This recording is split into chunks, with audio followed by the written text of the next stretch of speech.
evening, visitors. Welcome to the Australian War Memorial's Last Post ceremony. My name is Richard Cruz, and joining us today from the Australian Army is Corporal Jeanette McNeely. We're honoured to acknowledge Mr Ahmad Nasri bin Mahad Hassan, Under-Secretary, Policy and Strategic Planning, Ministry of Defence, Malaysia, and the accompanying delegation. We also warmly welcome Mr John King, President, ACT State Branch, Returned and Services League of Australia. We welcome the veterans who have served, those that are still serving, and the families that support them.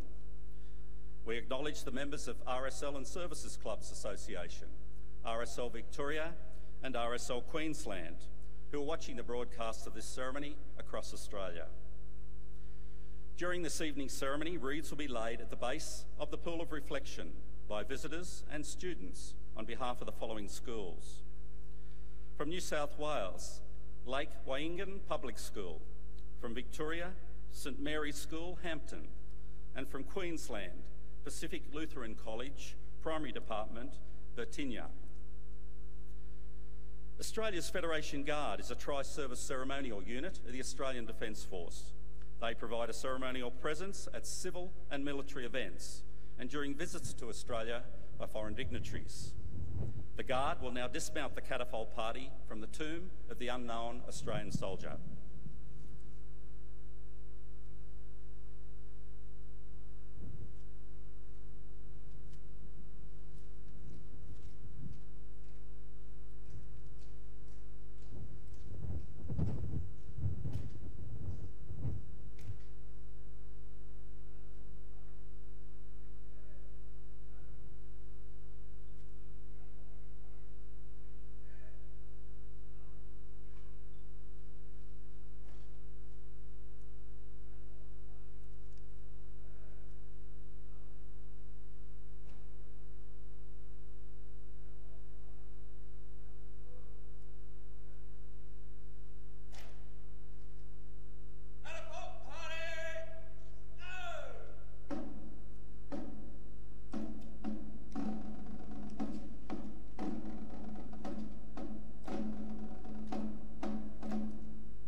I now invite you all to please stand and join in singing the National Anthem.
invite those that are able, if you can, be seated. I'd also like to invite Dr. Brenda Nelson, Director of the Australian War Memorial, to address you.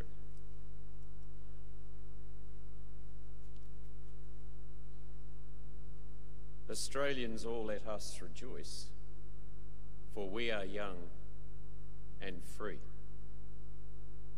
We just sang it. We sing it often, but far less often do we pause to reflect on what it really means. As we pause here, we are cloaked by the names of 102,800 Australian men and women who have given their lives for us and our freedoms. And today we mark the 100th anniversary of one of the most significant yet tragic days in our nation's history and its military history.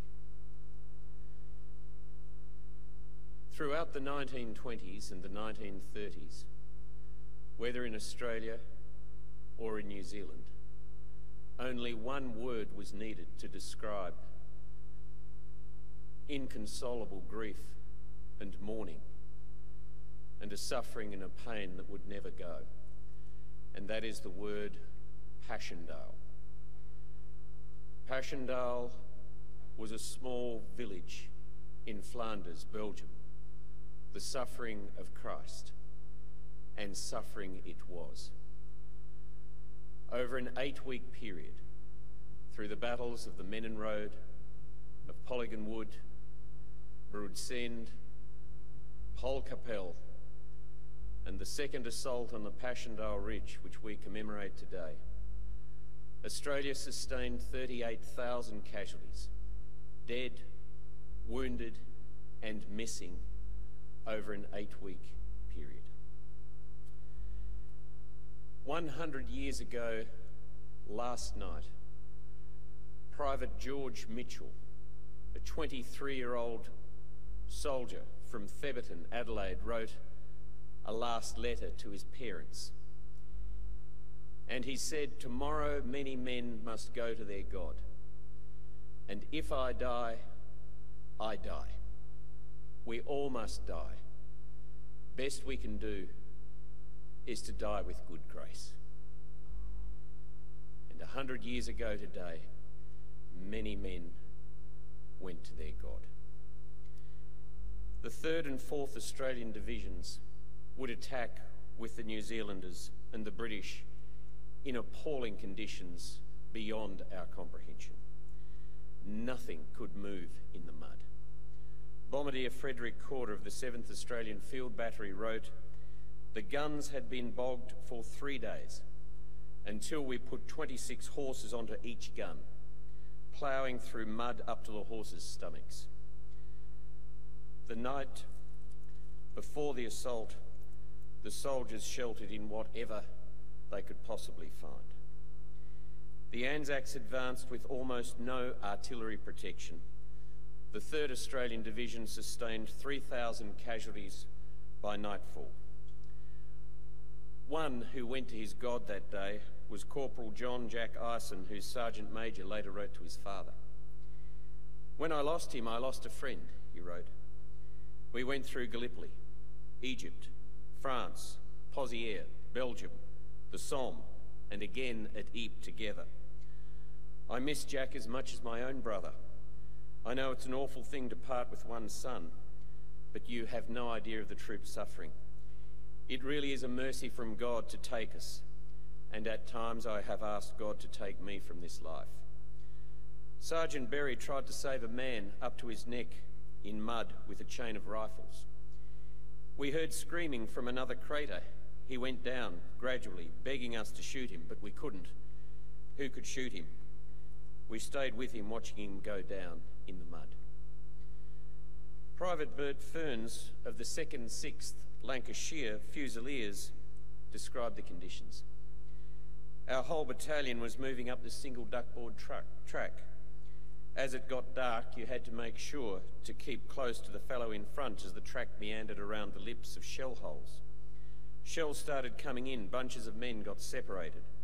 Falling off the boards and shouting, We were not to stop. If one man stopped, all stopped. You could hear those poor blokes calling out from the darkness. Pitiful. Mud like wet soap. We knew the poor devils would die. We met a party of pack mules coming. The track was meant to be one way. The poor things were shot by our officers to clear the path. We just kept going, hour after hour, and finally we took shelter behind a big concrete pillbox. And I fell asleep on my rifle. I didn't care if I lived or died. A bullet would have been welcome. I crept into a pillbox and fell asleep on the shoulder of a dead German officer. Next day I was awoken by a voice. "You the Lancashire Fusiliers? Well, piss off. We're the Australians and we're here to relieve you." Lieutenant Wade Fisher of the 42nd Battalion was 23 years old. He was assigned to relieve the Manchesters and he went ahead of his men.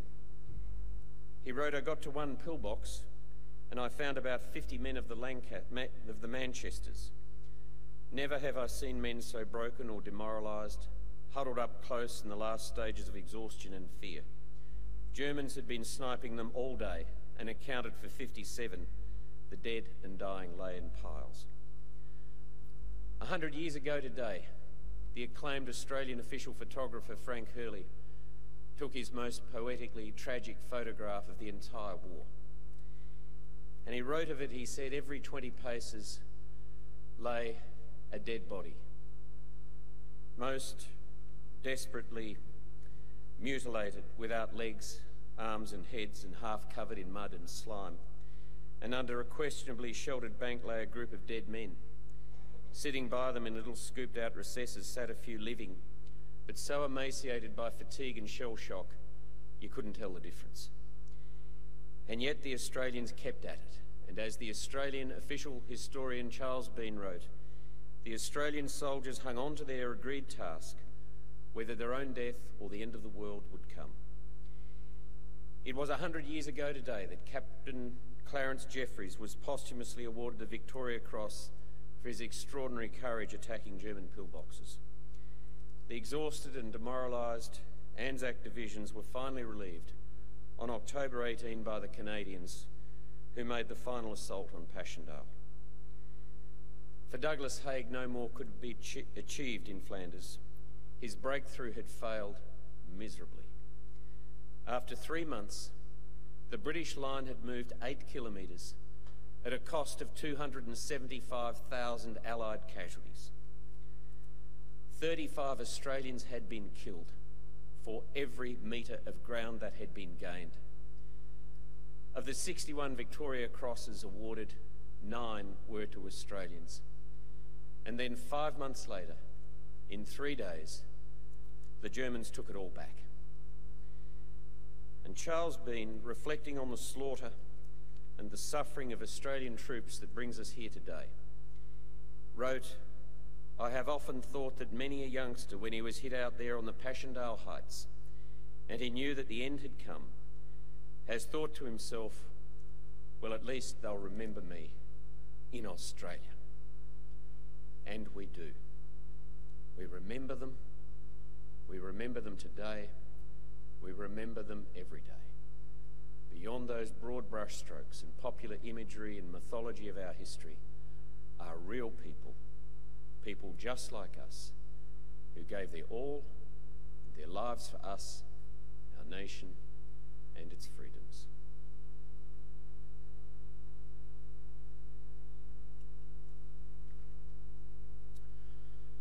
Thank you, Dr. Nelson. The Australian War Memorial was the vision of Charles Bean, Australia's First World War official historian. Bean landed with the Australian troops on Gallipoli and stayed with them at the front through to the end of the war. The idea of this national memorial and museum came to him at Pozières, France, in the depths of the bloody fighting of 1916. Bean's idea was that this would be a place where families and friends could mourn loved ones buried in faraway places. It would also be a place that could help all Australians understand what these men and women had endured and what they had done for us. Bean's vision, to which we remain true, is best expressed as inscribed in the entrance to the memorial's galleries. Here is their spirit, in the heart of the land they loved, and here we guard the record which they themselves made.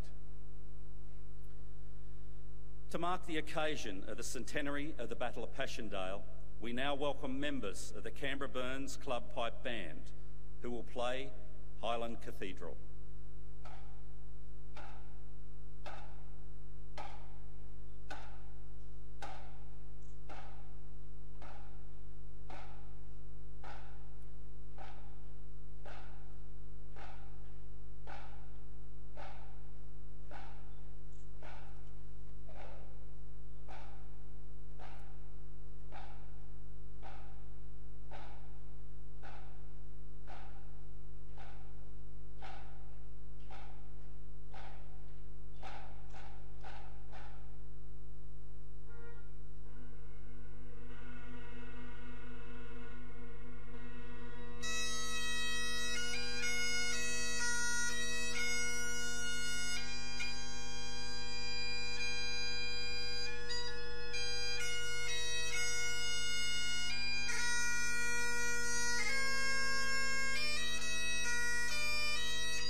Tonight, we'll read the story behind just one of those on the Roll of Honour, which lists the names of more than 102,000 men and women who have given their lives for us in war and operations for more than a century. But first, we present a lament, Flowers of the Forest. Wreaths and floral tributes will now be laid at the base of the Pool of Reflection.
we remember and pay tribute to Corporal David Leslie Clyde Absalom. David Absalom was born on the 27th of April 1894 to William and Emily Absalom of Hobart. Here, he grew up and attended the local school before going on to work as a postman. A keen sportsman, he played cricket for the South Hobart Cricket Club. Standing 5 feet 5 inches tall and solidly built, he acquired the nickname Bricky. Absalom enlisted in the Australian Imperial Force at Claremont on the 29th of May 1916. He had previously served with the 93rd Infantry Regiment but had been discharged as medically unfit. After initial training, he was allocated to the 2nd Reinforcements to the 40th Battalion. About 2 months after enlisting, on the 8th of August 1916, he left Hobart aboard the transport ship Ballarat, bound for England. Landing at Southampton, he was taken on strength of the 10th Training Battalion at Lark Hill, where he received further training to prepare him for the war on the Western Front. Absalom joined the 40th Battalion in mid-November and towards the end of the month moved to France, entering the trenches in a relatively quiet section of line near Armentières. After some time becoming familiar with the routines of trench warfare, Absalom was attached for duty with the 10th Brigade headquarters, returning to the 40th Battalion in January 1917. After enduring the coldest European winter in living memory, the 40th Battalion moved into Belgium in early May, taking up positions near Plougseed, and then going into action for the first time at Messines. On the 7th of June, the battle was a great success, removing the German salient south of Ypres and paving the way for the great offensive to the east. But there was a heavy price paid, as the 2 Australian divisions involved suffered nearly 6,800 casualties. On the 21st of June, Absalom was promoted to Lance Corporal, and a month later he was promoted to Corporal. His next major action occurred on the 4th of October, when the 40th Battalion was involved in the capture of Brucinda Ridge, the last of the successful bite and hold operations of the Third Battle of Ypres.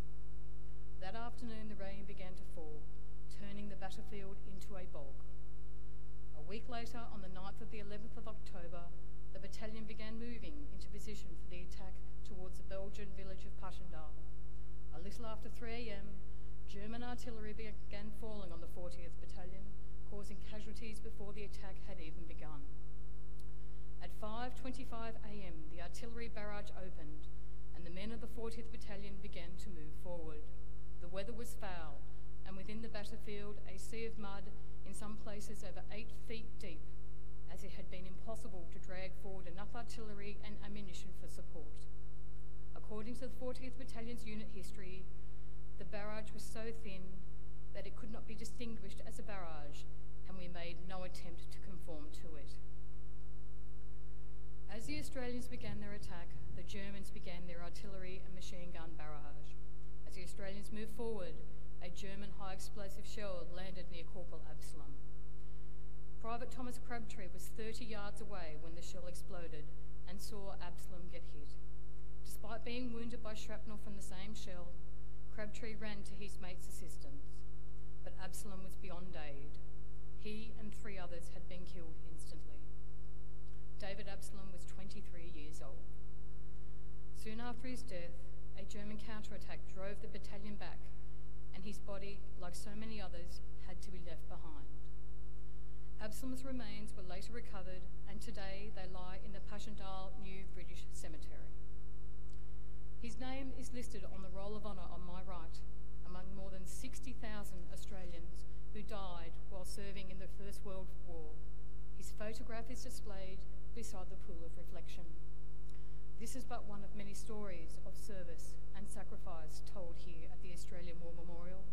We now remember Corporal David Absalom, who gave his life for us, for our freedoms, and in the hope of a better world.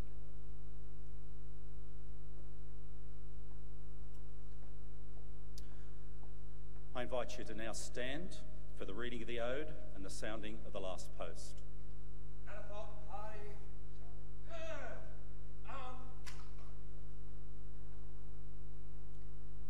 They shall grow not old, as we that are left grow old. Age shall not weary them, nor the years condemn. At the going down of the sun, and in the morning, we will remember them. We will remember them. Telephone party!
Lest we forget. Lest we forget.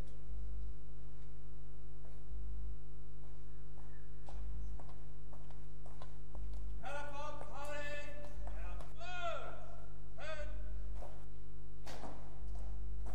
Telephone party! Quick march!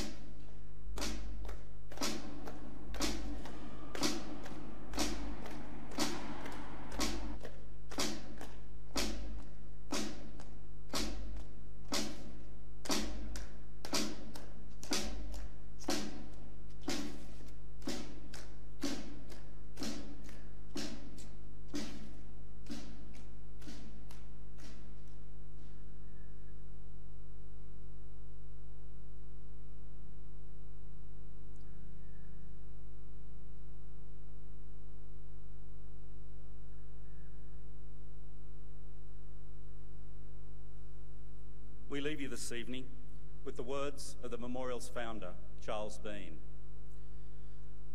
Many a man lying out there at Pozières or in the low scrub at Gallipoli, with his poor, tired senses barely working through the fever of his brain, has thought in his last moments, well, it's over. But in Australia, they will be proud of this. Ladies and gentlemen, girls and boys, that concludes this evening's last post ceremony. We thank you for visiting the Australian War Memorial and wish you all a very good evening. Thank you.